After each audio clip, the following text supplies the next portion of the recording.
Hello, and thank you for joining me. I am Krista Snow, coming to you from El Paso, Texas, right here on the border. 2 years ago, I decided to create a podcast of mini-series focused on outliers and the unique journeys we walk, because truly, we need each other. I've built a collective to dive into a variety of topics from healing and relationships to business advice and neurodivergence. My commitment to you is to bring you integrity and high quality, because I believe in people and their potential.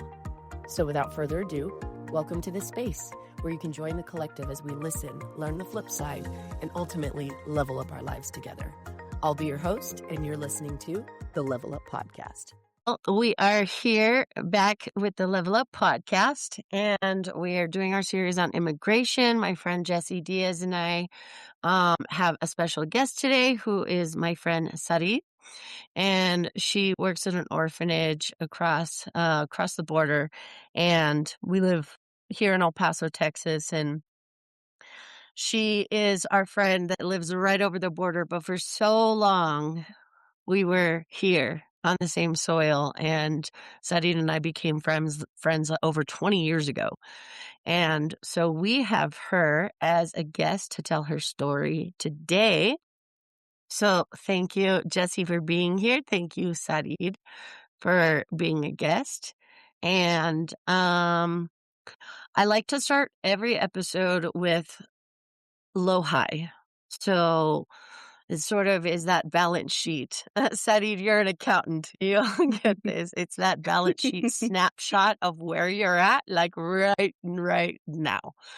Because that influences the conversations that we have, and coming to a conversation being super happy and coming to it being super in pain or super full of grief, changes the conversation in the way that we can meet each other where we're at. So, I'll start low high of the day. My low, honestly, is following the news having to do with the woman who was shot yesterday by ICE in Minneapolis. I I'm so sad at what I've seen, and that is honestly my low, because I just have a lot of questions and not really understanding what is going on, and seeing so many different clips and sides of the matter and filtered things and, hateful behavior on social media. And I just want the truth. So honestly, that's my low. But my high is getting to reconnect with you, Saridd, because it's been so long.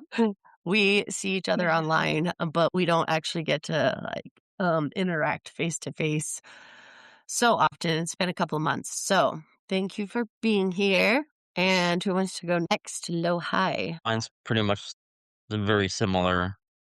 Just I feel like the low these past couple days has just been, again, just what's what people are saying. Not so much that for this one, but it's just more the fact that this actually happened. That this lady, you know, was in a situation that got herself killed. And um, my high is just being able to talk, about this topic, because it is a topic that's been, in our country for a long time. And so I think just to be able to have these conversations, to be able to fill in those gaps and those questions and those things that sometimes people have a hard time or don't know, what's really out there. And so, so that's my high for today. Okay. Well, Krista and Jessie, thank you for having me. It's a pleasure to be here, and I pray that my sharing my story will bless someone out there. So for my low is my mother-in-law has been in the hospital for the last couple weeks, and um, things don't seem to be getting better. So that's been sort of heavy on my heart. And then and my high would be for today. I actually not snuck out. I went to have lunch at home real quick to drop some stuff off, and I got to see my family. Everybody was there, so like my husband and kids, and so it was good to like get that again and see them and hug them and kiss them, and and get back here to work. Mhm. It's hard when you're, one kid is living at school or one kid is outside of the house or whatever, and when you come home and, like, your husband's there and the kids happen to be there too, it's just really exciting, so I'm Yes. glad you got that moment. Hmm. Sarid, I think it would be super helpful if you just give a little bit of your background. The floor is yours. So, a little about yourself growing Okay. up or a little about yourself in general. Tell us your story, and we'll start there. I was born in Chihuahua City in Mexico. My parents migrated to the U.S. when I was 8 years old. I had just finished second grade, and we moved to Las Vegas, Nevada. Um, and so we came in as with a tourist visa. I still have it actually, and it's with a baby picture. Because my parents, you know, did our visas early because we would come and purchase Christmas gifts, um, every year almost. And that's very common for a lot of Mexicans to come to the U.S. and make their purchases here in the U.S. Mhm, Anyway, so we crossed over as if we were going on vacation. And at the time, I didn't really know exactly. I thought maybe we're just going on vacation. But part of me like felt that it was something like a change. And my dad got a job and started working, and eventually he got a work visa. We started school, and in a way, one of the advantages of us moving inward in the U.S. Because later, as when I moved to El Paso, I noticed Mexican students. It was harder for them to learn English or switch to an all English class, and they always usually had an accent. Now, right now, I'm not as fluent as I used to be because I've been living in Mexico for the last 12, 13 years. I forget. So I'm out of practice. But when I moved into Las Vegas and started school, back then they had like a special class for all the second language students. And it was like a global community. We had kids from China, from Thailand, from Salvador, from Guatemala, Mexico, from many different places. And one of the rules was, and this is third grade, you cannot speak another language except English. So I quickly, it was easier and faster for me to learn English because, you just really want to communicate it, and there's no judgment if you mispronounce or you say it backwards. You get the point across, and eventually you start cleaning it up, as you learn more. Anyway, so we lived there for a few years. My dad is an adventurer, and that was probably one of the reasons we migrated to the U.S. My family wasn't super poor, but my dad had aspirations. And he later in life told me that he had made a goal, like a commitment to himself. I'm going to work really hard this year to try to go and make a progress more. And he said, I killed myself that year working hard. And he's a truck driver. And nothing changed. Like he wasn't able to get ahead. And I think for him that was like a wake up call in a way of saying, like, if I really want to move ahead, like I can't do it here. Like there's no opportunities to get ahead at my level. Or so that was one of the reasons he decided to move. Once we were in Las Vegas, he heard rumors that people were making big money in Alaska. So guess where we went? Mhm. So we moved to Alaska, but he wasn't able to get a permanent position there for the winter. So that's when we decided to move to El Paso to try to be closer to family. mm. Um, And that was when I was a teenager. I met Krista till I was in my 25, I think. So had been in El Paso for 12, 13 years. Um, So you were in early high school when you moved to El Paso? I was in middle school. So where did you go to school? So I started school in Las Vegas. I finished all the way to 5th grade. When I finished 5th grade, we moved to Alaska. I started 6th grade in Alaska, but it was like for a week or two because that's when we moved to El Paso. And so I continued middle school in El Paso, and then I went to high school. In all this time, we would move a lot, even within the city that we lived in.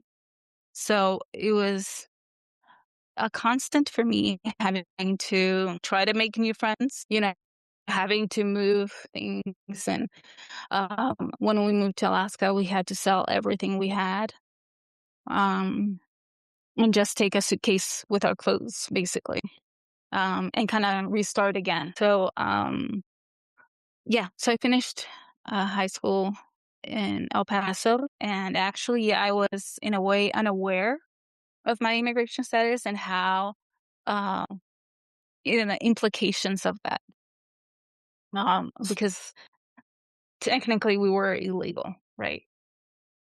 So at what point did you start to understand your immigration status, and also did your parents talk to you about it, or did you learn from others, and like what was that like growing up?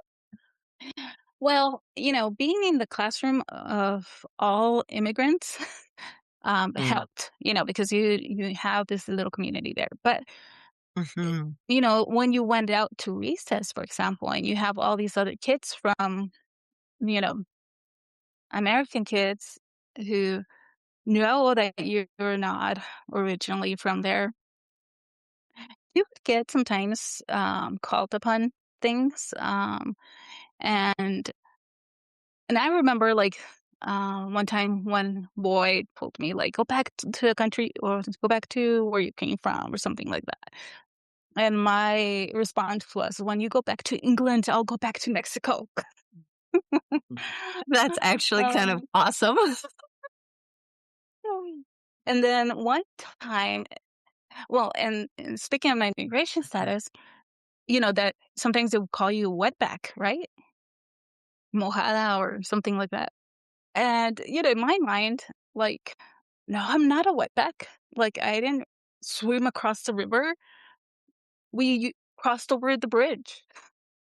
And so I told my parents that, and then they were like, no, sweetie, like, you are a wetback. Just the fact that you didn't get wet doesn't mean you're not wet. And that's sort of like my understanding of it back then when I was a kid. And once I was in high school, you start thinking about college, right? And everybody starts thinking of, what applying to colleges and all that entails and moving. Hmm. And so that's when it started to hit home in my mind, because I realized I cannot go where I would want to go, even if I had the possibility of going to these, great universities. Like I can't go because of my immigration status. And then I don't know if even the possibility of going to college is available to me. So I started having like a little crisis in that sense because it was my desire to continue and graduate. And I always saw myself as wanting to be a career woman and, you know, um, and going to college and all that. So it was a struggle, especially my senior year, where you're trying to, you know, face that reality. What do I do? Like, if I can't continue with college, I cannot work because I don't have, um, unless I do it illegally, which was something in my heart due to my convictions um, as a believer, and and and so that was a struggle for me at first. Thankfully, we found friends who were in a similar situation, and their daughters hadn't been able to go to college due to this program that Texas has with Mexican students, where they're available to pay the in-state tuition. How old were you when you entered UTEP? I was 18. hmm And so I did 2 bachelor's and a master's, and I figured I'd continue studying because there was nothing else I could Okay. do. Um, and during that time in college, they started getting momentum for what they called the DREAM Act, which was back then, it was to try to find a legal pathway for children or youth who had been brought into the U.S. illegally, but were very young, and so they sort of grew up in the country. I thought like Americans, I lived like Americans. Um, like, yes, um, spoke Spanish at home, um, but still, like, this was home to me. And so that was, people don't realize that, you had no decision in that point, but afterwards, it's a hard situation to consider going to somewhere you have no one. I mean, you may know relatives. Like, I have maybe like 20 cousins, which, if you ask me, I don't even know them. And I have nieces and nephews from my cousins that I have never met in my life. And even now, living here in Mexico. And so I grew up far away from my family, my extended family, due to the fact that once you're in the US, you cannot go back. So you're sort of stuck in the US until, you know, you're able to fix your immigration status. So it feels like you're also in this kind of tied to that location. I love to travel, so I couldn't travel anywhere else except in the US, um, which I did take advantage of that. But I couldn't leave and I couldn't visit family members. So I became a little like our family became estranged from our extended family in Chihuahua. And When you after, said that people asked you why wouldn't you go back, and when you became of age, what age was that? well, they usually refer to when you're 18 years old, right? Mm. Um, which you know how life is where you grew up, but you don't know how life is on the other side or on the country you're from. So that would have been like so different. And just as I've experienced being back in Mexico, it's a different mentality. I feel sometimes that they just complicate their lives in different simple ways, and even in um, the infrastructure, and I just it feels they complicate life sometimes. What would be an example of that, of how people in Mexico make things harder? Mm, I'd say, well, for one, if you're going to be doing a legal transaction or legal papers, getting your ID, for example, maybe you have to take all this paperwork and copies. You have to take your original papers and copies of your papers, and you have to do it every single time you want to make any changes. Um, and then I don't know, like your birth certificate, they make you like, in the US, you have it when you were born, and that's the one you keep for the rest of your life. And if they ever ask for it, you use that one. Mm-hmm. Mexico, you have to be requesting your birth certificate every now and then because certain departments or government agencies won't accept an old one.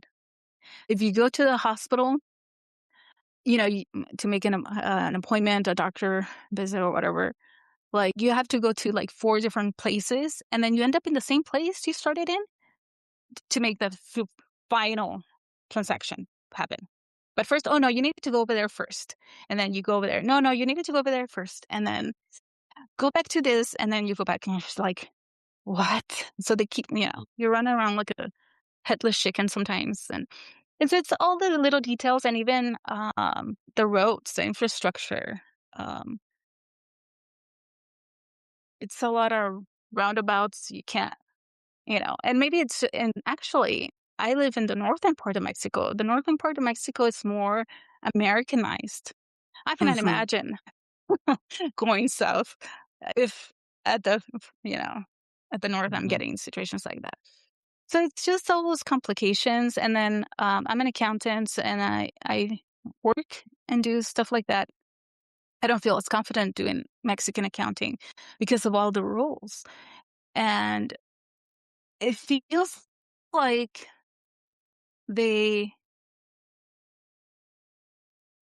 for the people that want to follow the law, they make it harder.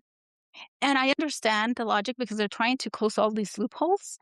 But at the end, like the real people that really want to follow it, it's just harder to do it, And so it's like all those little things that, for me, it seems like you guys just make life harder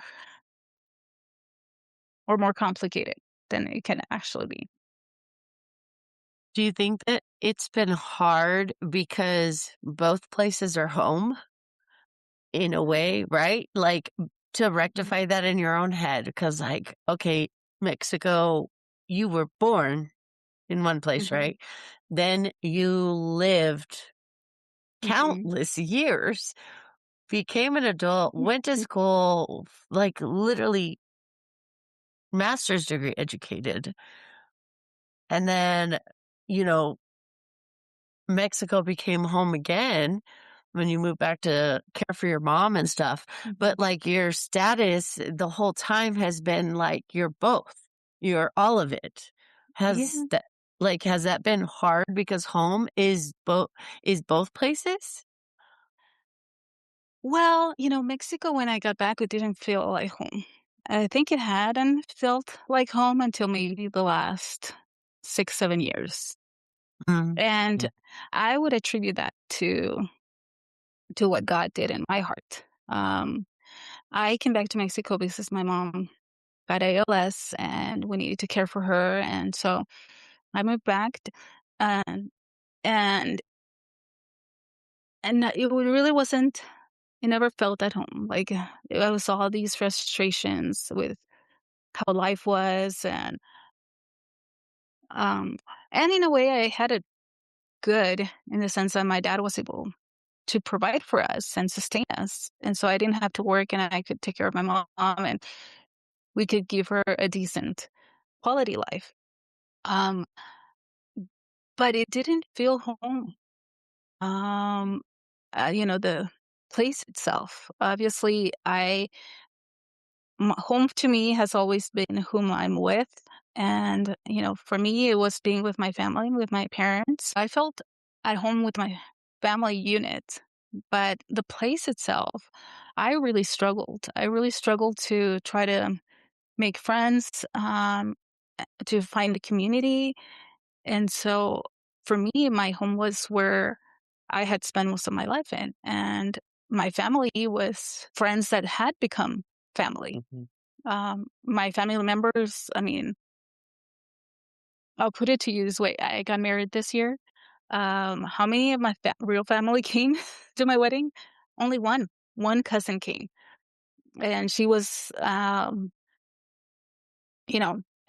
how I said it, that was God's surprise for me when I got back home, because she was so young when I left Chihuahua that we knew of each other, and we would hear about each other, but we didn't really know each other until I moved back. And it was a huge blessing to me. I think she has been the one who has become that friend and that family back in Chihuahua. And from your immediate family, at least, like your dad got to walk you down the aisle. Yes, yeah, and I'm At yeah, my least from the my dad immediate came. family, like, because obviously, you don't have your mom anymore, and, Mhm. like, your immediate family Yeah. already couldn't really be there in the way that you would have Mhm. wanted, and Be there. so, at Mhm. least, like, Yeah. your dad got to walk you down the aisle, and, I mean, at least your cousin came, because that's hard, Yeah, that's but in reality, I knew, like, it was very, very unlikely that they would come. I mean, all the ones that could came, and so, and so that for me, home has always been sort of where I have found my community. yeah, Um, that didn't change in regards to the place in Mexico until God had to work in my heart and give me a heart for my country. Um, and and that is I went through a whole thing, and it was in a sabbatical, and, it was until I realized and God started putting in my heart to pray for Mexico that He started changing my heart to love my country and to accept it as my home. And that was, about 7 years ago, approximately. And so that's when it started. I started accepting it. I didn't love it. I still struggle with a couple of things, but overall, like, I've really found my accepted it and found, like, this is what where home is for me. Um, and even more so later, where God leads me to be in a ministry that I love, and then brings about my family, my kids, and then my husband. So it all it's just God and His sovereignty, how He moved and orchestrated all these. But He first had to give me a heart for this country, and for me to be able to accept it and say, okay, this is where God wants me, and this is where I need to be. And so that kind of changed. But for example, when I moved back to Mexico, it took me maybe like what was it, 8 months to get back to El Paso. Once I crossed that bridge, it felt like home. Like, whew, driving and moving around, and mhm. uh, it felt home to me. I have a question. Why don't you move back? Did you ever explain to them why? And if so, what did they say? Um, yes, and I mean, I would say, it's just a place I don't know. I don't know. Like, I know I have family there, but like, it's not. I don't know what life is like that. It's Mhm, foreign to me. They wouldn't respond much. One of them was actually one of the immigration officers at the bridge. Um, and that was when they took my visa away. Uh, and so he asked that, and I told him, well, like, that was a hard decision to make because I didn't know anything of life, and my life had been in the US since then. And he kind of shrugged it off as like, well, that's what you should have done, like, if you really wanted to do what's right, sort of. Which I understand, that's the black and white, mhm, mentality is like, but you don't take into consideration, all, um, nobody would move to a place you don't know and you have no mhm. idea how to, manage. Yeah, I I think think a lot of it, a lot of issues, whether it's immigration or gun control or whatever, like um, a lot of people think of it in a black and white way, but the reality is it's more than just black and white. And I think that's why this Mhm. is a hot topic, is where you've got not just two ways of thinking, but you got two different, very different,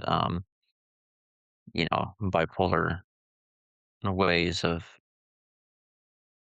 treating this whole topic. And so for some people who are just black and white, it's very much, well, okay, just follow the rules, follow the Yeah. laws. And oh, by the way, here these are the laws, so just follow Yeah. them. But you kind of lose out on kind of the humanity of what's, I mean, I even, I've heard different people say like, well, before 1920, we really didn't have a lot of rules. People would just come through New York or would come and, are you sick? Okay. They did a quick check and then you're in. obviously, so a lot of things have changed since then. Mhm. But they actually asked Tom Homan that question. Somebody from ABC. I just saw that like an hour ago, and Mhm. his response was like, "Well, we live in a different world now." And that goes to the video I saw or that I posted on my Facebook is that, you know, after 9/11, a lot of things Mhm. changed. Yeah. And, being military, like I understand that point of view is that, yeah, a lot of things did change. And so we Mhm. do live in a different world. But you still have to kind of learn how to navigate. And I think, we won't get too much into this, but that's why it's an issue that has been used for political points on both sides, Mhm. but there hasn't been any Solution. like immigration reform. Mhm. Like let's make these rules make sense. Yes. And the immigration lawyer that we interviewed said that a lot of these rules are outdated. Mhm. And so I think some politicians don't care because they feel like they can use this as fuel to get them elected. So it's Mhm. not about solving the problem. I think we can solve the problem, but the ones that are in power to solve it aren't solving it because they can use this to get elected. And Yeah, and you so, have to and the human side to immigration is you have to realize there's a reason why people have risked their lives to get to this country or to the US because I'm not there. Um, you know, people have risked a lot and left a lot behind in order to um get there. And you know, yes, there's people who are bad people who are trying to get into the country to do harm to the American people. But then there's people like me and my family who were just trying to get ahead and who wanted to move ahead in life. Mhm. And we did everything any good citizen does, and we would follow the rules and would comply with all things. Um, and so I think that's what one of my frustrations was, especially when they started talking about the Dream Act. Um, why wouldn't it pass? Like, and you get people like politicians putting additional things in there that others are not gonna agree with, and so it just gets stuck. But um, but that would have been like a lifesaver to me in back then. Back then, that was my frustration because um, I grew up there since I was 8. I knew the language. I was a good student.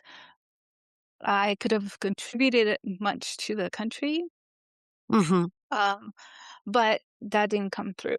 And another thing in regards to that I would know a lot of, but I think there are ways and there are solutions. And what I've noticed, and speaking with different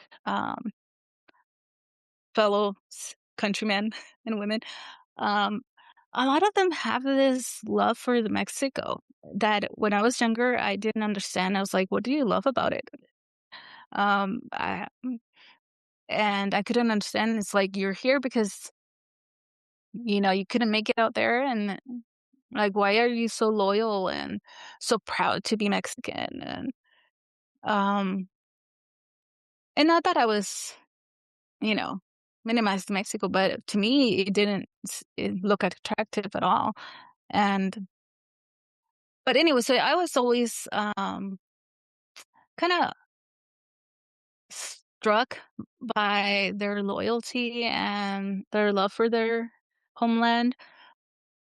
And so when I think of the immigration, I think, back in the, what was it, 60s, maybe even 50s, they had this program they called the Bracero program, which they would allow farm workers to come from Mexico and work in the US and pick help with all the agricultural jobs. They would get paid and then they would go back. So they would get a permit like for 6 months, come in, do the job, and then they would go to Mexico. I think, like, from what I've seen and from what I've spoken with different Mexicans, at least, I think most of them would not stay in the country if they had the opportunity to just go work for a season and then go back to Mexico. And I think that would, um, but then because you can't do that, and once you go across, it's too risky to try to come back to Mexico and go back again. So they stay in the country. And And so I don't know. For me, I think one solution would be one. You have to legalize the kids that, grew up in that country who are good citizens for the most part. Yeah. And then next, you need to figure out a workflow because there's still demand. And while there's people still hiring them because they hire because they need them, not because they don't want to hire somebody else. So if you have a legal work people coming in or flow of people. You know who's coming into the country. You can make sure it's people that will not harm Americans or the country. And you satisfy the businesses that need the migrant work and then Mexicans can go back to the country. The Bracero program that you mentioned, it was from 1942 to 1964. Okay, yeah. Short-term contract laborers for agriculture and railroads, and address wartime labor shortages. Mm-hmm. Promise decent. I'm googling this, Mr. Google. Yes. It's Promising just decent fascinating. conditions, I'm like, wow. but often delivering poor treatment, low pay, and exploitation. Yeah, I last year when I started talking to Krista, that was one of the first things that I saw in my research, and I posted it on my Facebook. Most of the things I found in my research, I would post, so it's all on my page. Mhm. But yeah, it's even mentioned on a recent video that I found. Um, and yeah, it's just something that they've always needed help, you know, and low. That's kind of been the argument too. Is like when people say that I don't know. There's a fine line when people say, "Oh, Mexicans are taking jobs." Well, in some, I can see it that in maybe a lot of jobs that that Americans aren't want don't want to do, Mhm. and they even try to have Americans do those jobs, and they didn't do a good job. They like stopped and they're like, "This sucks." Mhm. We aren't getting paid. They were getting treated the way that other Mexicans were being treated, and they're like, "This sucks." So, I mean, it's just a fine line of taking care of your country, take care of your people, and letting things turn out in a healthy way. But you know, Mhm. Yeah. Yeah, I think it would be super helpful to actually talk a little bit more about the solutions that you presented, Saridd, because I was like, oh my gosh, this is right up my alley because how do we reform the system? Because that's what Cynthia Lopez said on our episode that Jesse and I had with her is she was like, the system needs to be reformed. It needs to be changed because it does not help people. It hurts people more than it helps them. Mhm. And there are real stories and real people behind all of this. And so I think it would be super helpful to continue with the next episode and talk more about the solutions that you suggested and how it could play out, but also the more of your story of that moment that you stopped at when you were like, they took my passport. Like everything that happened after that moment, is the story of a real person that people need to hear because you were brought over by your parents. You made a home in this country with not just one, not just 2 degrees, multiple degrees. And you went back home to Mexico to care for your mother, but you got banned to come back here because of the status that you couldn't get through in the system because there is no streamlined way to do it. So I would love to dive more into that on Saridd episode number 2. So thank you guys for being here, Saridd and Jesse. And I'll see you tomorrow for the next recording. Thanks for listening to the Level Up podcast. And the squad wants you to know that we're here to help. Feel free to email us at leveluppodcastsquad@gmail.com. If you have any questions or comments or feedback, we would love to hear from you. God bless, and we'll see you next time here on Level Up.